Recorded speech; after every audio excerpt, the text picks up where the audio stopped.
25 मार्च, जी हाँ, ये वही तारीख है जब पिछले साल सरकार ने कोरोना से बचाव के लिए पूरे देश में लॉकडाउन लगा दिया था और सब कुछ बंद, सब कुछ ठप। रेल से लेकर हवाई जहाज तक, स्कूल, कॉलेज, होटल से लेकर सिनेमाघर, मॉल, बाजार, सब कुछ, यानी कि पूरी की पूरी इकोनॉमी एक तरह से ठप हो गई थी। लेकिन शेयर बाजार बंद नहीं हुए और लॉकडाउन लगते ही बाजार में तेज़ गिरावट भी देखने को मिली। हालांकि बाजार बॉटम बनाने के बाद पिछले एक साल के दौरान एक नया शिखर भी बना चुके हैं। एक साल पहले जहां निराशा का माहौल था, वहां अब उम्मीदें हैं। ऐसे में बड़ा सवाल है कि अब तक की रिकवरी की उम्मीदों के भरोसे चल रहे बाजार आगे किस तरह से रहेंगे, कौन से सेक्टर्स में जोश दिखेंगे, निवेश के मौके आपके लिए कहाँ हैं, यही जानने के लिए लेकर आए हैं हम हमारी खास सीरीज बॉटम से टॉप तक। और आज हमारे साथ कार्यक्रम में शामिल हो रहे हैं बाजार के जाने माने दिग्गज और इन्वेस्टर्स के पल्स और नब्ज को भली भांति समझने वाले मार्केट एक्सपर्ट मेहरबून ईरानी। मेहरबून सर, स्वागत है आपका। सबसे पहला तो यही सवाल है कि एक साल पहले के मूड माहौल से अब सिचुएशन काफ़ी बदलती और काफ़ी बेहतर होती हुई दिख रही है। पिछले एक साल के दम पर अब आगे के एक साल का व्यू आपसे लेना चाहता हूँ। कैसे दिख रहे हैं यहाँ से बाजार आने वाले समय में सर? पहले तो पिछले एक साल की बात करेंगे और जी। हमें ऑनेस्टली एडमिट करना पड़ेगा हम्म। अनिल जी के आपने भी बाजार इतना देखा है, हमने भी देखा है कि मार्च में जो हुआ था उसके 2 साल पहले भी अगर 2018-19 को भी देखो तो they were not very great years for investors. भले निफ्टी ने हाई बनाया होगा लेकिन पार्टिसिपेशन मार्केट का was only around 2-3% of the stocks, बाकी के सारे stocks were possibly sagging at low levels. तो इन्वेस्टर्स ने 2018-19 में भी ज्यादा कुछ पैसे बनाए नहीं थे। बाद में 2020 का जो मार्केट एक ही महीने में अक्रॉस द वर्ल्ड 30% घट गया, उसमें सारे इन्वेस्टर्स हिल गए थे। अच्छे से अच्छे इन्वेस्टर्स सोच रहे थे कि एक बार मार्केट से निकल जाए, लेकिन कहीं पर एक अपॉर्चुनिटी बनकर आई थी जो काफी सारे लोगों ने और अच्छे जानकार लोगों ने भी थोड़े से लेट से परखा। So let's be very honest about it. I think पहले फार्मा चला, उसके बाद चाइना का प्रॉब्लम वो टाइम गहरा हुआ था, तो स्पेशलिटी केमिकल्स चलने लगे कि चाइना को धक्का लगने से इंडिया को फायदा होगा, इंडिया की कंपनीज को फायदा होगा। उसके बाद रिलायंस रिलायंस रिलायंस 2-3 महीना रिलायंस चला, इंडेक्स को ऊपर लेके गया। आईटी चला, प्राइवेट सेक्टर बैंक चला और आस्ते आस्ते इन्वेस्टर्स आने लगे मार्केट में। स्टिमुलस जो से सेंट्रल बैंक्स ने अनाउंस किए थे तो लिक्विडिटी की जोर भी जोर से थी, मार्केट ऊपर जाने लगे और अल्टीमेटली थोड़ी सी लेफ्ट आउट फीलिंग इन्वेस्टर्स को आई और इन्वेस्टर्स ने पैसे मार्केट में डाले। Now the point is 110, 120%, 100% portfolios बढ़े और मार्केट कहीं पर 93% बढ़ा है पिछले एक साल में। तो काफी सारे इन्वेस्टर्स ने आउट परफॉर्म कर दिया रिलेटिवली इंडेक्स को। लेकिन मूल बात यह आती है कि आपका जो पोर्टफोलियो 100 रुपए का 40 रुपया हो गया था करीबन 2 साल के मार पड़ने के बाद, और मार्च 2020 के जोर जोर से मार पड़ने के बाद, if you had not put in more money in the market you would still be struggling possibly at your original corpus value or slightly higher value. Recovery भले 100-110% हुई होगी पोर्टफोलियो में, but it's happened from the lower base. लेकिन जो investor ने नए पैसे market में डाले वो तो अपना खुशी कंट्रोल नहीं कर सका, because not only recover he started making good profits also. So ultimately कहते हैं ना कि जो हिम्मत वाला है उसको अल्टीमेटली मार्केट सपोर्ट करता है, and that is exactly what happened. इसके बीच में जो नए इन्वेस्टर्स मार्केट में आए थे, जो घर पे बैठे हुए थे लॉकडाउन में, ऐप लगा दिया, चलो कुछ ट्रेडिंग करते, थोड़ा सा मार्केट बहुत घट गया, हिम्मत दिखाई, उनके पैसे जोर इससे बढ़े हैं। वो पैसा रिटर्न्स के साथ आज भी मार्केट में है और उनको हिम्मत है आज भी नए पैसे डालने का। तो पैसे की मार्केट में कोई कमी नहीं है। अभी अगले एक साल में मार्केट क्या होगा, मेरा पर्सनल मानना है कि 1-2-3 महीने में शायद we will possibly see lower levels. इसका कारण ये है कि मार्केट काफी जोर से बढ़ गया है। लोग इन्फ्लेशन की बात करते हैं और इन्फ्लेशन को मैं हमेशा एक कैंसर समझता हूँ स्टॉक मार्केट्स के लिए, and it's across the world.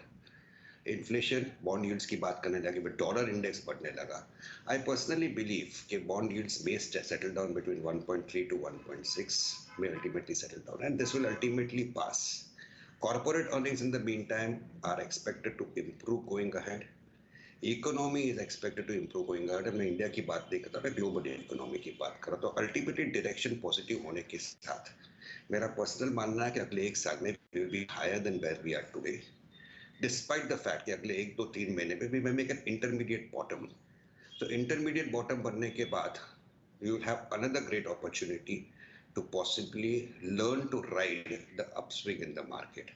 So I again say people consolidation कहेंगे, people correction कहेंगे, people fall कहेंगे, depending आप ट्रेडर हो, शॉर्ट टर्म इन्वेस्टर हो या लॉन्ग टर्म इन्वेस्टर हो, अलग अलग टर्म्स मार्केट में लोग यूज करते हैं. मेरा पर्सनल मानना है कि इतनी जोर से बढ़ने के बाद 10-15% fall is a correction which ultimately I believe market ये inflation, bond yields, dollar index ये concerns जो है वो साइड में रख के ultimately market will move higher. So I feel we will be much higher in the next 1 year from तो the lower levels which we may form in the next 1-2 months. Okay, 2-3 महीनों तक आपको रखनी है सावधानी और इसी में आपको मिलेंगे बेहतरीन मौके निवेश करने के. 1 साल में बाजार फिर से आपको ऊपरी स्तरों पर नजर आएंगे. ये एकदम clear cut well defined outlook है बाजार को लेकर मेहरबून सर का. मेहरबून सर, इक्विटी मार्केट की तो आपने बात की, लेकिन साथ ही दूसरे मार्केट्स पर भी पूरा पिछले साल भी एक्शन काफ़ी दिखा है, अब भी दिखेगा. तो जो दूसरे एसेट क्लास है, for example fix income debt या फिर रियल एस्टेट या फिर सोना चांदी, इन पर क्या व्यू है आपका?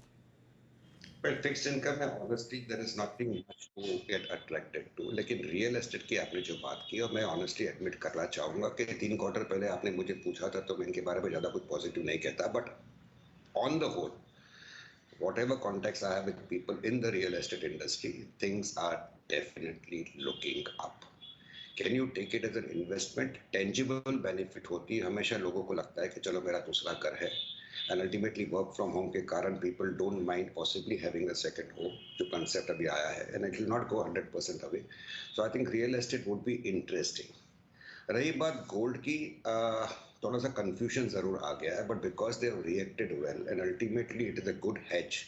तो मैं गोल्ड के बिल्कुल विरोध नहीं हूँ, but I don't see too many things happening on the upside for gold in the next few months because dollar index जो है आई थिंक उसके लिए थोड़ा सा गोल्ड को I would say it's a little bit confusing right now, but because it's reacted I won't mind gold as an investment.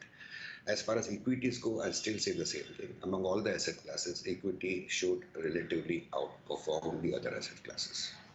Okay, तो equity में returns gold और सिल्वर के मुकाबले में, प्रॉपर्टी के मुकाबले में, फिक्स इनकम के मुकाबले में बेहतर रहेंगे, ये अच्छी बात है. लेकिन ऐसे में भरोसा कहाँ करना है, लार्ज कैप शेयरों पर या mid cap small cap share अब यहाँ से बेहतर रहेंगे सर?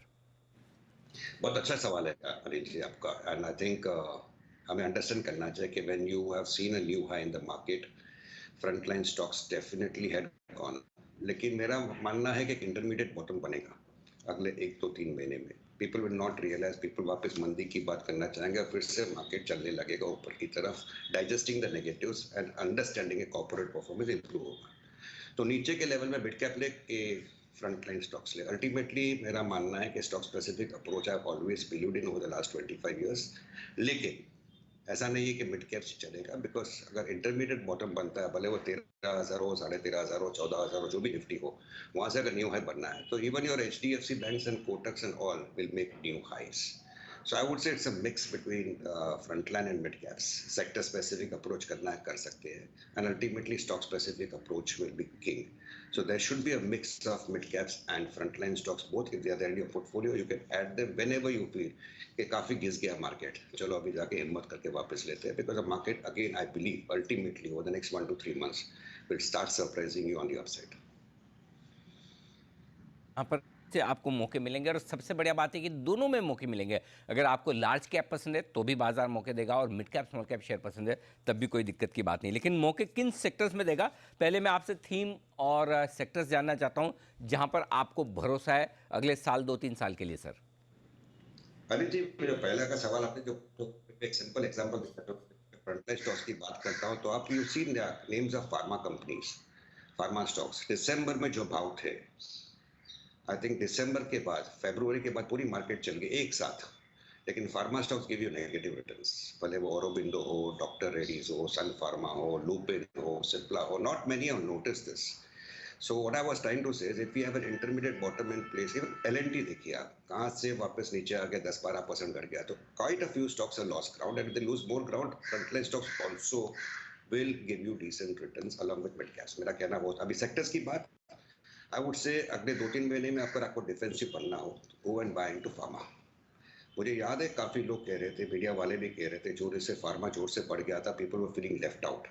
अगर आपको लेफ्ट आउट फीलिंग है और अभी 15-20% स्टॉक नीचे है, और आपको मार्केट में थोड़ा सा शॉर्ट टर्म में डर लगता है, तो over the next 2-3 months is distinctly possible फार्मास will relatively out perform. But अगर एक सेक्टर को मुझे चुनना हो अगले 1 साल के लिए, I would go with specialty chemicals. जितना मेरा understanding है from people in the industry, the going is absolutely super for them. The point is stock prices बढ़ चुके हैं, मार्केट हमसे ज़्यादा होशियार है, मार्केट भाव भगवान है, शेयर्स बढ़ गए थे। अगर ये शेयर करेक्ट होते हैं तो आई वुड से speciality chemical segment should provide a great opportunity. उसके अलावा somewhere eight on corrections IT looks good, pharma in the shorter term definitely should relatively out perform. लेकिन और एक सेक्टर है, वो है इंजीनियरिंग, कैपिटल गुड्स, इंफ्रास्ट्रक्चर, जो आपको कहना हो, उसमें भी काफी सारे इंटरेस्टिंग नाम आते हैं जो it's in sync with the government's theme. जैसे किर्लोस्कर ऑयल है, किर्लोस्कर न्यूमेटिक है, केएसबी पंप्स है, I think they are doing very well and they are in sync with the government's aims. So speciality chemicals में you can select your pick names like मेगमनी organics if you ask me, IG Petro, Private Specialty Chemicals, Supreme Petro, Alkyl Amines. You buy any 2-3 names whenever the market is corrected, and I am quite confident they will end up giving you returns over the next 12 to 15 months. IT में भी interesting नाम है, जैसे happiest mind है, intellect है, काफी बड़े हैं, करेक्शन आता है, I think they have not seen the top is yet to come. And pharma mein, I like names like JB Chemicals, Dr. Reddy's, Kaplan Point Laboratories. Those are interesting names, and they have not performed much in the last 2-3 months. So the downside risk in the present scenario, where market can come down, is also fairly limited. Agri-related sector और एक sector है which looks very good. उसमें एक नाम उभर कर आता है. It's a no-brainer. Is VSG Tillers. I think at the present level, honestly, no downside and at least a 50% upside. ये जो भी stocks मैं कहता हूँ, अनिल जी, ये क्लियर कट लेके चलिए कि मेरा पर्सनल होल्डिंग में है, and I am quite confident of what I am stating, and the point is if they fall I myself would like to add to my holdings. Clear disclosures in place.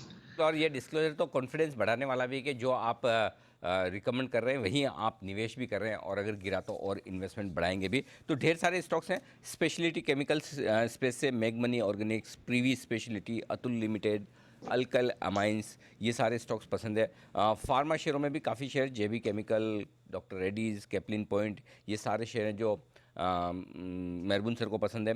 Engineering और infra में कई सारे stocks हैं जहां पर आपको खरीदारी करनी चाहिए। इसके अलावा Kirloskar oil, Kirloskar brothers, KSB pump, IG petro वगैरह जैसे शेयर।